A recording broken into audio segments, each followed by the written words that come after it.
All right, in the last video, we defined the inverse of a matrix A as a matrix that we can multiply times A and get the multiplicative identity. All right, now I realize I didn't mention this little notation here. This A to the minus 1 indicates the inverse of a matrix. Okay, now it comes from, that notation comes from real numbers.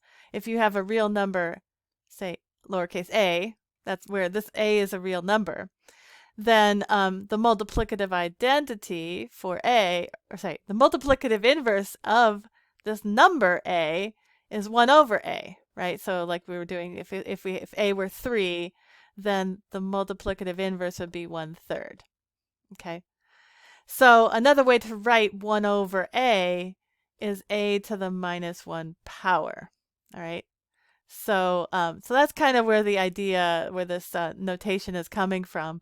In real numbers, the minus 1 power is the reciprocal, and so that is the multiplicative identity of a number a. So in this case, it's 3 to the minus 1 power times 3. So 3 to the minus 1 power is 1 over 3. Okay.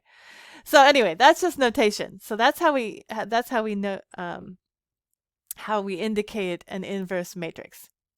But in order to prove that these two matrices are inverses of each other, what we need to do is multiply them and see if we get the identity matrix. Okay. Now, if these are truly inverses of each other, then we can multiply them in any order and we will always get the identity matrix. So that's what we're going to do. Let's start by looking at A inverse times A. Okay. So I'm just going to multiply these two matrices. I'm going to put the inverse first though. So the inverse matrix is 4, -5, -3, 4. And A is 4, 5, 3, 4. All right, so let's multiply those two matrices. So let me get my highlighter just because I think that makes it a little bit clearer. So we're going to take the first row times the first column. Okay, so I'm going to get 4 times 4 is 16, and I'm going to get -5 times 3 is a -15.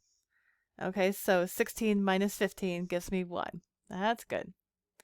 Now let's see if I can erase just the highlighting without erasing the numbers. It's gonna be a trick. See if I can do that. Oh, I erased the number. Okay. So anyway, I don't know if the highlighter is gonna work here. This was a 5. Okay. So now I'm gonna take the first row, second column, right? Okay, so I'm just gonna try to do it without highlighting it. So we have 4 times 5 is 20. And then -5 times 4 is a -20, which gives us a 0. All right, let's go on to the second row, first columns. -3 times 4 is -12, plus 4 times 3 is 12, so that gives us another 0. And then finally, second row, second column, -15 plus 16 gives me a 1.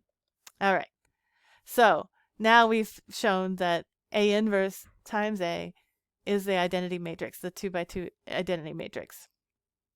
So let's try it the other way around. Let's try A times A inverse. All right, so this time I'm going to write 4, 5, 3, 4 first, and then multiply times the A inverse, which is 4, -5, -3, 4. Okay, so again, first row, second column, or sorry, first column. 16, right? 4 times 4 is 16, minus 5 times 3 is 15. So 16 minus 15 is 1. All right. First row, second column, 4 times -5 is -20, plus 5 times 4 is 20, so that gives me 0. Second row, first column, 3 times 4 is 12, minus 4 times 3 was 12, so that gives us a 0. And then 3 times -5 is -15, plus 4 times 4 is 16, so that gives us a 1.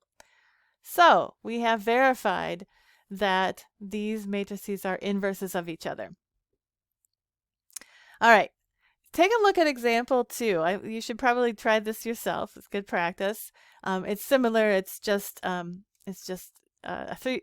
There are two 3x3 matrices instead of 2x2 matrices, but the process is the same. It's just a matter of multiplying the two matrices and verifying that you actually do get the identity matrix.